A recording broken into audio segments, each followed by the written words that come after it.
যেই তরুণ প্রজন্ম হাসিনার মতো একটি শক্তিশালী ফ্যাসিস্টকে রাস্তায় দাঁড়াইয়া কোনো রাজনৈতিক দলের সহযোগিতা ছাড়া নিজেরা নেতৃত্ব দিয়ে এই ফ্যাসিবাদকে পতন করেছে, তারা আগামী দিনে এই দেশকে নেতৃত্ব দিতে পারবে ইনশাআল্লাহ।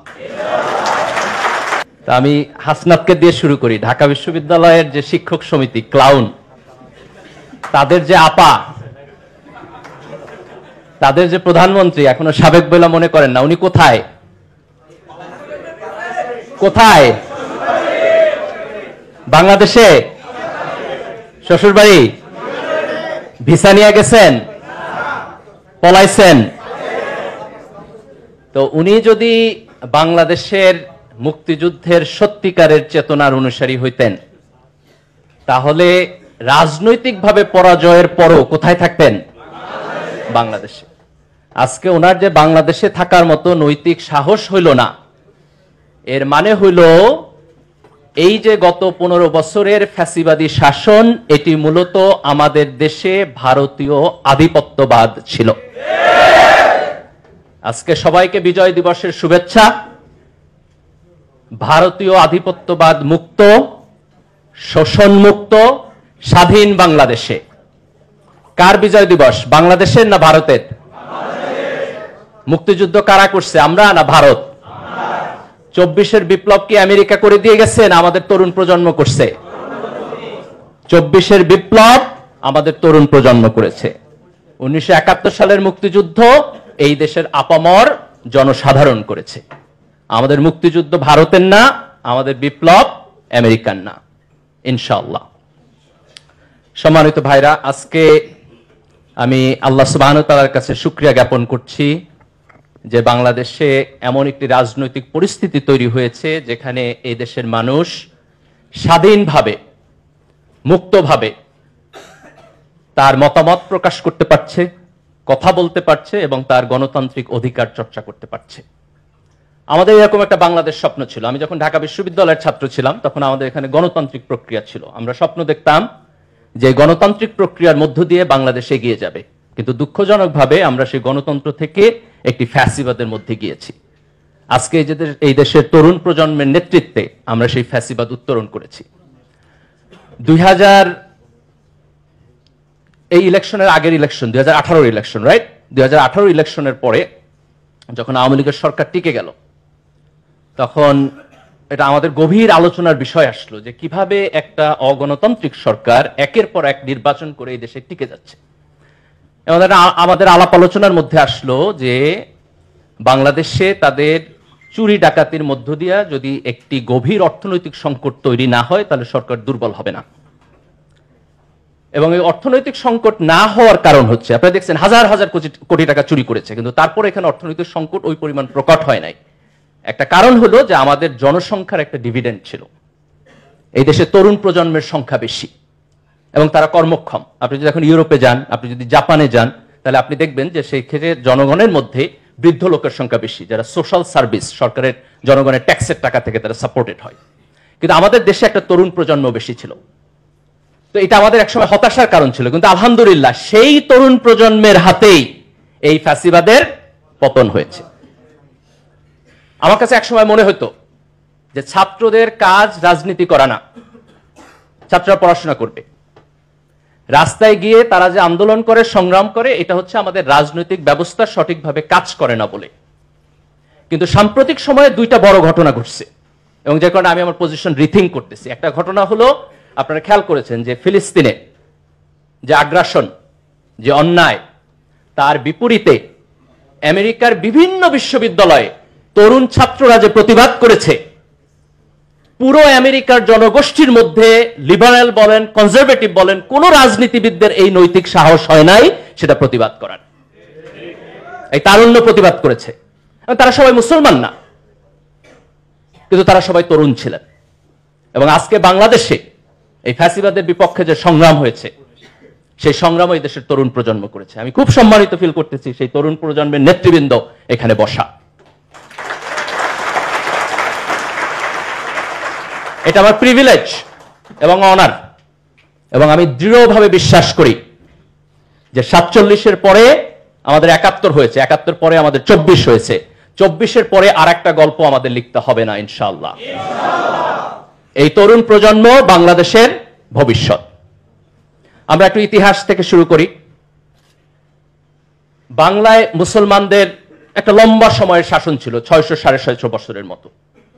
ইখতিয়ার উদ্দিন মোহাম্মদ বখতিয়ার খিলজি এখানে আসছেন, সেটি ছিল প্রথম রাজনৈতিক বিজয় যার মধ্য দিয়ে মুসলমানদের শাসন হয়েছে। এই লম্বা শাসনের সময়ে এখানে সাম্প্রদায়িক সম্প্রীতি ছিল। সুলতানদের শাসনামল ছিল যেখানে বড় বড় পজিশনে নন মুসলিমরা ছিলেন, সরকারের উজির ছিলেন, সেনাবাহিনীর প্রধান ছিলেন। হিন্দু মুসলমানদের দ্বন্দ্ব এটা তখন কোনো নৌন ফেনোমেনা ছিল না। 1757 সালে যখন পলাশীর প্রান্তরে সিরাজউদ্দৌলার পতন হইল ইংরেজদের হাতে, এই প্রথম মুসলমানরা তাদের রাজনৈতিক যে ক্ষমতা সেটিকে হারাইল এবং এখানে ইংরেজ শাসন হলো। আমরা 200 বছরের উপনিবেশ শাসনের মধ্য দিয়ে গেলাম।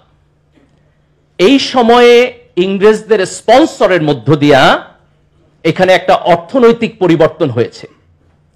একটি জমিদার শ্রেণীর তৈরি হয়েছে, একটি হিন্দু জমিদার শ্রেণীর তৈরি হয়েছে এবং মুসলমানরা তাদের শোষিত কৃষক শ্রেণীতে পরিণত হয়েছে। দ্বিতীয় বিশ্বযুদ্ধের পরে যখন ইংরেজরা দুর্বল হইল এবং সারা দুনিয়া থেকে তাদের উপনিবেশ তারা গুটিয়ে নিল, আমাদের ভারতীয় উপমহাদেশেও আমাদের সংগ্রামের লম্বা ইতিহাস আছে। মুসলমানদেরও সংগ্রামের ইতিহাস আছে, কংগ্রেসেরও সংগ্রামের ইতিহাস আছে, হিন্দুদেরও সংগ্রামের ইতিহাস আছে। 1947 সালে আমরা পাকিস্তান রাষ্ট্র পেলাম, এটা আমাদের প্রথম আজাদি। 1757 সালে পতনের পরে আমাদের প্রথম মুক্তি হইল পাকিস্তান।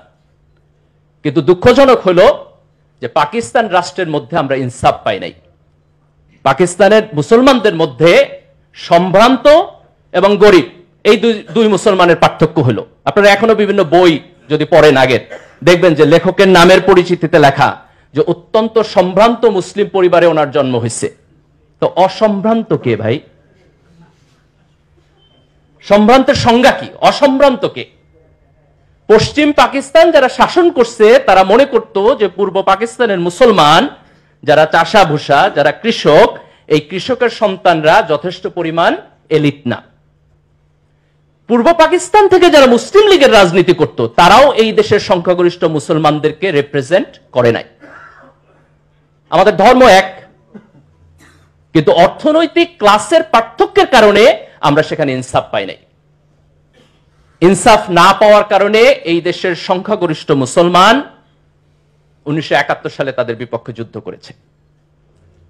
1970 সালের যে নির্বাচন, আওয়ামী লীগের এজেন্ডার মধ্যে বাংলাদেশের স্বাধীনতা ছিল না।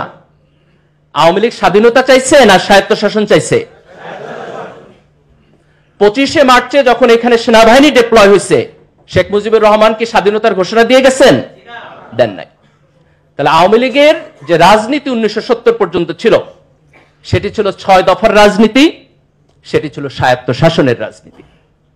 কিন্তু 25শে মার্চে যখন এখানে সেনাবাহিনী ডিপ্লয় হলো এবং 70-এর গণতান্ত্রিক নির্বাচনে আওয়ামী লীগ জয়লাভ করেছে, কিন্তু সেই সংসদে আওয়ামী লীগের হাতে ক্ষমতা দেয়া হলো না। এই দেশের মানুষ এই বেইনসাফির প্রতিবাদ করেছে। কিন্তু আমাদের সামনে প্রশ্ন ছিল যে মুক্তিযুদ্ধ যখন শুরু হয়েছে তখন আমরা এই মুক্তিযুদ্ধে জয়লাভ করতে পারবো কিনা। ভারতের সহায়তা নিয়ে যদি মুক্তিযুদ্ধে জয়লাভ করি তাহলে এই দেশ স্বাধীনভাবে টিকবে কিনা। এই কোশ্চেনের মেরিট আছে না নাই? এই দেশের উপর ভারতীয় আধিপত্যবাদ হয়েছে না হয় নাই?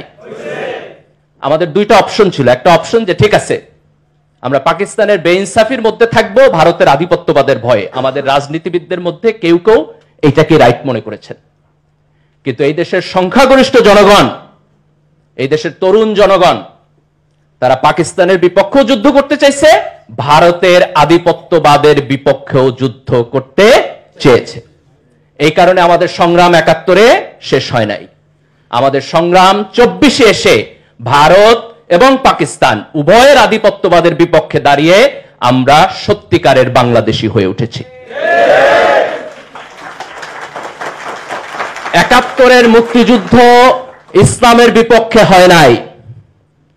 শামসুর রহমান তো সেকুলার কবি, উনিও তো লিখছেন যে স্বাধীনতা তুমি পিতার উদার জায়নামাজের কোমল জমিন। এই দেশের মুক্তিযোদ্ধারা মুক্তিযুদ্ধ করছে, নামাজ পড়ছে। এই দেশের মুক্তিযোদ্ধারা মুক্তিযুদ্ধ করছে, আল্লাহর কাছে বিজয়ের জন্য প্রার্থনা করছে, দোয়া করছে।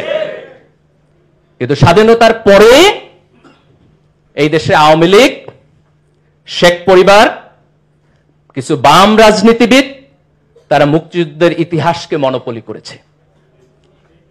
৭২-এর সংবিধানে তারা সেকুলারিজম আনছে।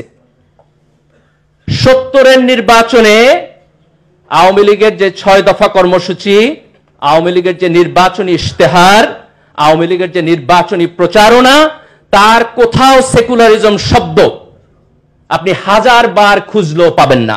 তাহলে ৭২-এর সংবিধানে সেকুলারিজম আসলো কোথা থেকে? ৭২-এর সংবিধানে সমাজতন্ত্র আসছে। আওয়ামী লীগ কিছু কিছু জায়গায় সমাজতন্ত্র বলছে, কিন্তু সেটা বলছে সামাজিক ন্যায় বিচার অর্থে, অর্থনৈতিক ন্যায় বিচার অর্থে। তাহলে ৭২-এর সংবিধানে তারা যেভাবে সমাজতন্ত্র লিখেছে সেটিও মুক্তিযুদ্ধের চেতনা ছিল না। বাঙালি জাতীয়তাবাদ তো ছিলই না। এই দেশে তো শুধু বাঙালিরা বসবাস করে না, পশ্চিমবঙ্গের বাঙালি এবং বাংলাদেশের বাঙালি, তাদের দুইজনের রাজনৈতিক অভিমুখ কি এক? তাদের রাজনৈতিক চিন্তা এক? তাহলে বাঙালি জাতীয়তাবাদ আমার আদর্শ কিভাবে হয়? তাহলে ধর্মনিরপেক্ষতা আমার আদর্শ না, সমাজতন্ত্র আমার আদর্শ না, বাঙালি জাতীয়তাবাদ আমার আদর্শ না, কিন্তু আমার সংবিধানে তার সবকিছুই আসছে। তাহলে আওয়ামী লীগ সর্বপ্রথম ৭২-এর সংবিধানের মধ্য দিয়ে এই মনোপলি করেছে। তারপরে ৭৫-এ তারা গণতন্ত্র থেকে সরাসরি চলে গেল এক দল, এক দেশ, এক নেতা বাকশালে। দেখেন এটা কত বড় আইরনি।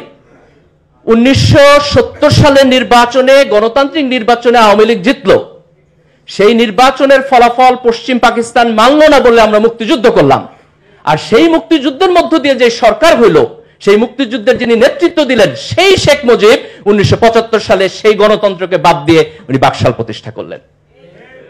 এটা আমাদের জাতিগত শেম, এটা আমাদের জাতিগত শেম ১৯৭৫ সালে যেটি হয়েছে। কিন্তু ইতিহাসের পরিক্রমা উনি বাকশাল কন্টিনিউ করতে পারলেন না। ওনার এই যে ঐতিহাসিক আকাঙ্ক্ষা, এই অসমাপ্ত আকাঙ্ক্ষাকে কন্টিনিউ করলেন তার মেয়ে। আমার একটা আফসোস যে শেখ মুজিবুর রহমানের প্রতি ৭৫-এর যে বাকশাল, এটার কারণে ওনার সমালোচনা আছে, কিন্তু ওনার প্রতি আমার শ্রদ্ধাও আছে। উনি মুক্তিযুদ্ধের নেতৃত্ব দিচ্ছেন। উনি যদি বাকশাল করে এই দেশ 10 বছর শাসন করতেন, তাও আমার একটু আফসোস কম থাকতো যে না, ওনার একটা ক্রেডিট আছে। কিন্তু ওনার মেয়ে এসে এই দেশে 15 বছর ফ্যাসিবাদ কেন করে? ওনার তো কোনো কন্ট্রিবিউশন নেই। মুক্তিযুদ্ধের সময় শেখ হাসিনা কই ছিলেন? ওনার তো কন্ট্রিবিউশন নাই, কিন্তু উনি এই দেশে 15 বছরের ফ্যাসিবাদী শাসন করলেন।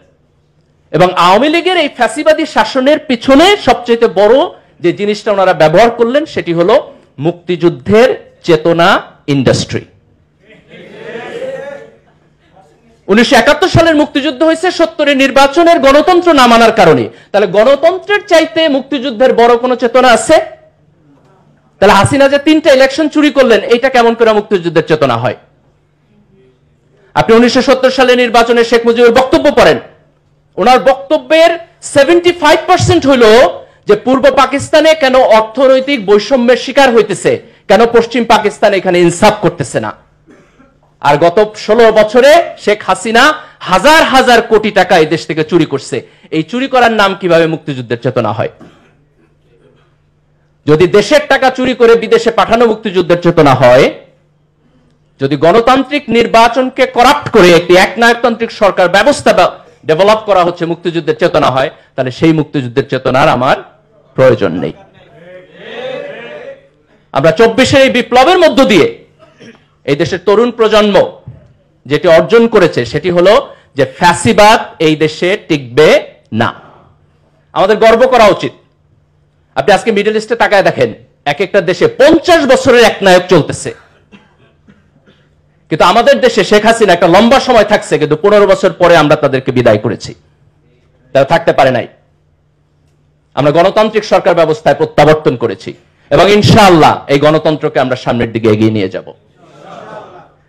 শেখ হাসিনার যে মুক্তিযুদ্ধ ইন্ডাস্ট্রি, এর সাথে এই দেশের যে আপামর জনসাধারণ মুক্তিযুদ্ধ করছে তার কোনো সম্পর্ক নাই। মুক্তিযুদ্ধের যে সত্যিকারের চেতনা, তার কোনো সম্পর্ক নাই। মুক্তিযুদ্ধের চেতনা হলো আপনি সৎ থাকবেন, মুক্তিযুদ্ধের চেতনা হলো আপনি গণতন্ত্র মানবেন, মুক্তিযুদ্ধের চেতনা হলো আপনি সরকারে যাবেন কিন্তু ভোটে যদি হারেন ভদ্রলোকের মতো ক্ষমতা ছেড়ে দিবেন।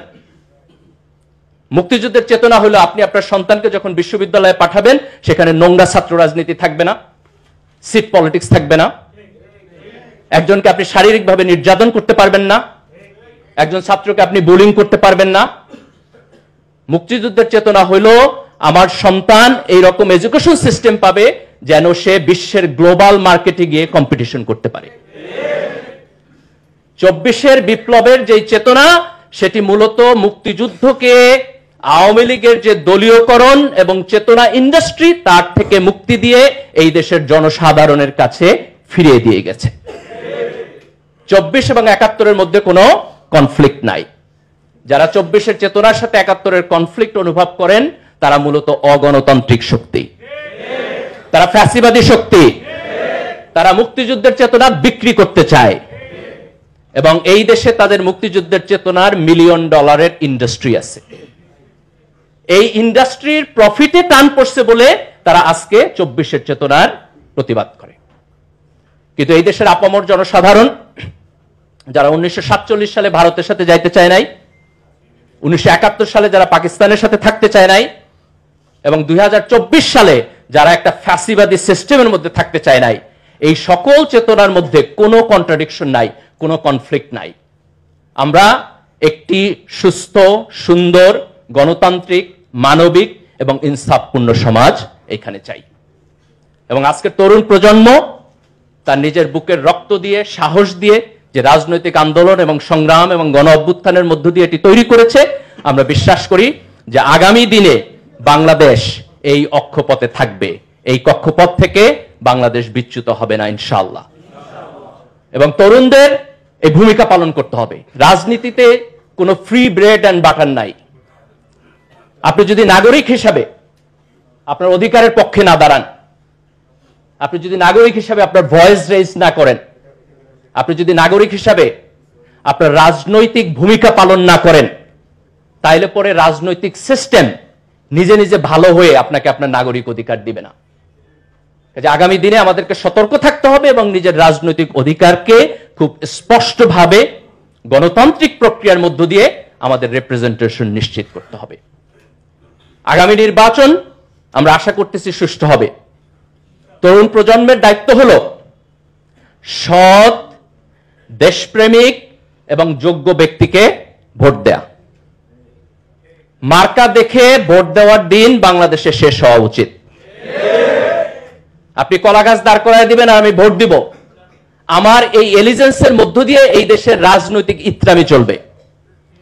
আমি যদি সত্যিকার অর্থে চাই যে রাজনীতি পরিশুদ্ধ হোক, তাহলে আমার দায়িত্ব হচ্ছে ভালো লোককে, সৎ লোককে, যোগ্য লোককে দেখে ভোট দেওয়া, সে যেই দলের হোক। সে যদি বাংলাদেশপন্থী হয়,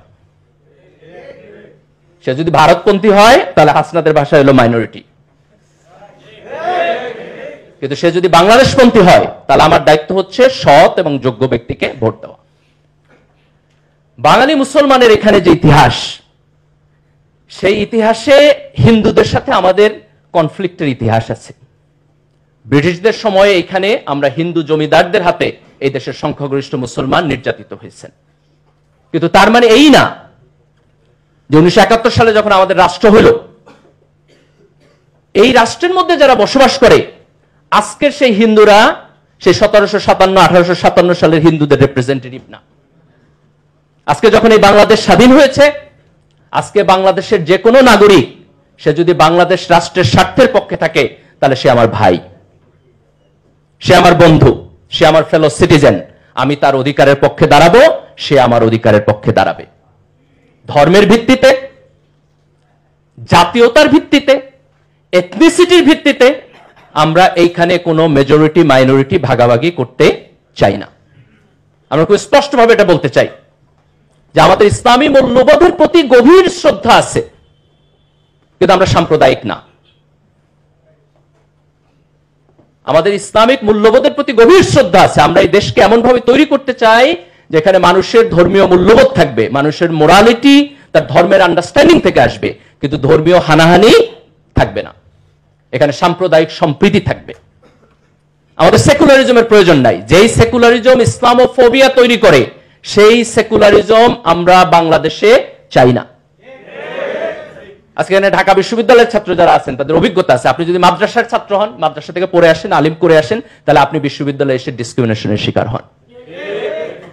আমার পূর্বপুরুষ তো এই কারণে মুক্তিযুদ্ধ করে নাই যে আবার দাড়ি থাকলে টুপি থাকলে আমি বিশ্ববিদ্যালয়ে এসে ডিসক্রিমিনেশনের শিকার হব। আমাদের বিশ্ববিদ্যালয়ে কিছু কুলাঙ্গার শিক্ষক আছে, মাঝে মধ্যে তাদেরকে বলতে দেখবেন, বলে ঢাকা বিশ্ববিদ্যালয় মাদ্রাসা হয়ে গেছে। তো সুবহানাল্লাহ, আলহামদুলিল্লাহ, হইলে তো ভালো হচ্ছে। বিশ্ববিদ্যালয়ের ভর্তি পরীক্ষায় মাদ্রাসা থেকে আসলে তারা বলে যে ছাত্রকে নেওয়া হবে না। কি হয়েছে? সে মাদ্রাসায় পড়ে আসে নাই, হয় ইংরেজি ভালো পড়ে না ইত্যাদি। আরে ভাই, তুমি তো ভর্তি পরীক্ষা নিতেছো, সে যদি ইনকম্পিটেন্ট হয় তাহলে তো তোমার ভর্তি পরীক্ষাই ফেল করবে। সে যদি ভর্তি পরীক্ষায় পাশ করেই আসে তাহলে তার যোগ্যতা নিয়ে তো তোমার প্রশ্ন করার কোনো প্রয়োজন নাই। আমরা এমন একটা বিশ্ববিদ্যালয় চাই যেখানে বাঙালি মুসলমান কৃষকের সন্তানরা ডিসক্রিমিনেশনের শিকার হবে না। আমরা মনে করি ঢাকা বিশ্ববিদ্যালয়ের যে সমস্ত সাবজেক্ট ইভেন কওমি মাদ্রাসার সিলেবাসের সাথে মিলে তাদেরকেও বিশ্ববিদ্যালয়ে ভর্তির সুযোগ দেওয়া উচিত। আপনি তার সিলেবাস দেখেন, একটা এক্সপার্ট কমিটি সেটাকে এভালুয়েট করুক এবং তারা যদি মনে করে তার যথেষ্ট প্রি রিকোয়ারমেন্ট আছে তাহলে সেখানে সে ভর্তি হবে। বহু বিশ্ববিদ্যালয় আছে, আপনার যদি প্রি রিকোয়ারমেন্টে ঘাটতি থাকে তাহলে সে সাজেস্ট করবে আপনার 2টা কোর্স বেশি নিতে হবে, আপনার 4টা কোর্স বেশি নিতে হবে। আপনি বিদেশের বিশ্ববিদ্যালয়ে যান, আপনি ডিসক্রিমিনেশনের শিকার হবেন না। এরা এত বেশি প্রগতিশীল হয়ে গেছে যে আমাদের এখানে আপনি ডিসক্রিমিনেশনের শিকার হবেন। কাজে এই ইসলামোফোবিয়া তৈরি করার যে সেকুলারিজম, আমরা সেই সেকুলারিজমকে আজকে প্রত্যাখ্যান করি। কিন্তু আমরা বাংলাদেশকে একটি অসাম্প্রদায়িক বাংলাদেশ, যেখানে মুসলমান, হিন্দু, বৌদ্ধ, খ্রিস্টান, বাঙালি, পাহাড়ি সবাই তার নাগরিক অধিকার নিয়ে এখানে থাকবে। তার নাগরিক অধিকারের মধ্যে কোনো কাটছাট হবে না। সে যদি বাংলাদেশের নাগরিক হয় তাহলে তার পরিপূর্ণ নাগরিক অধিকার থাকবে। আজকে দেখেন, গত সরকারের সময়ে বিএনপি এবং জামাত তাদের নেতা এবং কর্মীরা নির্যাতিত হয়েছে। আজকে যখন হাসিনা সরকারের পতন হয়েছে আমরা মুক্তির আনন্দ বুঝতেছি। কিন্তু আপনি যদি সৎ হন আপনার অভিজ্ঞতার প্রতি, তাহলে আপনার দায়িত্ব হচ্ছে এই মুক্তির আনন্দ এই দেশের প্রত্যেকটি নাগরিকের জন্য নিশ্চিত করা। সে আপনার দলের হইতে পারে, সে আপনার দলের নাও হইতে পারে, ডাজন্ট ম্যাটার। সে যদি আমার নাগরিক হয়, সে যদি আল্লাহর বান্দা হয়, সে যদি মানুষ হয়, তাহলে তার নাগরিকের অধিকারের পক্ষে দাঁড়ানো আমার দায়িত্ব। এখানে আল্লাহ রাসূল যখন মক্কা থেকে মদিনায় গেছেন, উনি মদিনার বিভিন্ন গোত্রের সাথে চুক্তি করেছেন।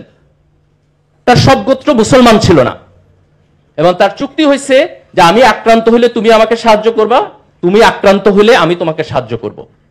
তাহলে একজন নন মুসলিম যে আল্লাহ রাসূলের সাথে চুক্তিবদ্ধ, সে যদি আক্রান্ত হয়, আল্লাহ রাসূল তার সাহায্যে যুদ্ধ করতে যাবে, সেই যুদ্ধ কি জিহাদ হবে না? সেই যুদ্ধে যদি মারা যায় শাহাদাত হবে না? কিন্তু এই শাহাদাত তো ধর্ম প্রতিষ্ঠার জন্য হয় নাই, এটা হয়েছে ওয়াদা রক্ষা করার জন্য। ওয়াদা আমার ধর্মের পার্ট না? পার্ট না? পার্ট। তাহলে আজকে রাষ্ট্রের নাগরিক হিসাবে আমি যখন একটা সংবিধানের মধ্যে একটা সিস্টেম তৈরি করতেছি, তখন আমি সকল নাগরিকের জন্য তার নাগরিক অধিকারের নিশ্চয়তা দিতেছি। আমি তার ধর্মের উপর ভিত্তি করে পার্থক্য করতেছি না, তার বর্ণের উপর ভিত্তি করে পার্থক্য করতেছি না, তার এথনিসিটির উপর ভিত্তি করে পার্থক্য করতেছি না। কিন্তু আমার রাষ্ট্রের সুনির্দিষ্ট আদর্শ থাকবে, ইডিওলজি থাকবে। মুসলমানরা তাদের ধর্ম থেকে তার নৈতিক যে মোটিভেশন সেটি নিবে, যিনি হিন্দু তিনি হিন্দু ধর্ম থেকে তার মোটিভেশন নেবেন, এবং আমরা একটি সাম্প্রদায়িক সম্প্রীতির মধ্য দিয়ে সবাই মিলে আমরা বাংলাদেশী হয়ে উঠব। এটি হচ্ছে আমাদের আগামী দিনের রাজনৈতিক অঙ্গীকার। আজকে আমি ঢাকা বিশ্ববিদ্যালয় শিবিরকে খুব স্পেসিফিকলি ধন্যবাদ দিতে চাই। আমি যখন বিশ্ববিদ্যালয়ের দায়িত্বশীল ছিলাম আজকে থেকে প্রায় 15-16 বছর আগে, কিন্তু আলহামদুলিল্লাহ আজকে ঢাকা বিশ্ববিদ্যালয়ে যারা নেতৃত্ব দিতেছে তাদেরকে দেখলে আমার সেই পুরাতন দিনের কথা মনে হয়। এই জুলাইয়ের বিপ্লবে তারা যে গৌরবজনক ভূমিকা পালন করছে, আমি আশা করব যে আগামী দিনে ইনশাআল্লাহ তারা জাতিকে নেতৃত্ব দেওয়ার ভূমিকা পালন করবে। আমরা এখনো মাঝে মধ্যে বলি যে ভারতীয় আধিপত্যবাদের বিপক্ষে আমরা যুদ্ধ করব, আমরা লড়াই করব, এক বিন্দু জমি আমরা ছাড় দিব না, এটা ডিফেন্সিভ বক্তব্য। কিন্তু আমরা আগামী দিনে যে রাজনীতি করতে চাই, আমরা আমাদের যোগ্যতার মধ্য দিয়ে সারা দুনিয়াতে বাংলাদেশ যে একটা কম্পিটেন্ট জাতি, একটা দেশ, সেটিকে আমরা তুলে ধরতে চাই। আমরা উপমহাদেশে নেতৃত্ব দিতে চাই। আমরা মায়ানমারের রোহিঙ্গাদের প্রবলেম সলভ করতে চাই। আমরা ভারতের মুসলমানদের অধিকারের পক্ষে দাঁড়াইতে চাই। আমরা ভারত এবং পাকিস্তানের মধ্যে নেগোসিয়েশন করতে চাই। আমরা সার্ককে শক্তিশালী করতে চাই। আমরা দক্ষিণ এশিয়াকে নেতৃত্ব দিতে চাই। আমরা বিশ্বকে নেতৃত্ব দিতে চাই। যেই তরুণ প্রজন্ম হাসিনার মতো একটি শক্তিশালী ফ্যাসিস্টকে রাস্তায় দাঁড়াইয়া কোনো রাজনৈতিক দলের সহযোগিতা ছাড়া নিজেরা নেতৃত্ব দিয়ে এই ফ্যাসিবাদকে পতন করেছে, তারা আগামী দিনে এই দেশকে নেতৃত্ব দিতে পারবে ইনশাআল্লাহ। আমি সবাইকে উদাত্ত আহ্বান জানাবো, আপনারা রাজনৈতিকভাবে সচেতন থাকবেন। দলের কর্মী কম হন, দেশের কর্মী বেশি হবেন। আমাদের জাতীয় স্বার্থের প্রশ্নে কোনো কম্প্রোমাইজ আমরা করব না। এই দেশের ভবিষ্যৎ এই দেশের তরুণদের হাতে। 24-এর বিপ্লব আমাদের অতীত ইতিহাসের সাথে আমাদের যোগসূত্রতা কেটে দেয় নাই।